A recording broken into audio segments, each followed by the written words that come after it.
இன்னைக்கு காலையில் பிரேக்ஃபாஸ்ட்டுக்கு ஆப்பம், தேங்காய் பால், மதியம் லஞ்சுக்கு புளியோதரையும் சேப்பங்கிழங்கு வறுவலும் பண்ணியிருந்தேன். ஆப்பத்துக்கு நேற்று நைட்டே மாவு அரைச்சி எடுத்து வச்சுட்டேன்.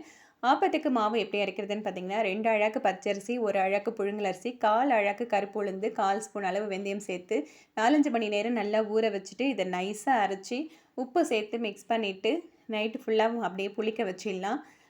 கிரைண்டர் கழுவின தண்ணி கொஞ்சம் தனியாக எடுத்து வச்சுருந்தேன். அதில் கொஞ்சமாக ஆப்ப சோடா சேர்த்து நல்லா மிக்ஸ் பண்ணிவிட்டு மாவை நல்லா நீர்க்க கரைச்சி எடுத்துக்கணும். இந்த பக்குவத்தில் கரைச்சி எடுத்து வச்சுக்கணும். இதுக்கு தேங்காய் பால் ரெடி பண்ணிக்கலாம். தேங்காவை சின்ன சின்ன துண்டுகளாக கட் பண்ணிவிட்டு மிக்ஸி ஜாரில் அரைச்சிட்டு 2 டம்ளர் தண்ணி விட்டு நல்லா அரைச்சிட்டு திக்கான பாலாக பிழிஞ்சு எடுத்துக்கணும்.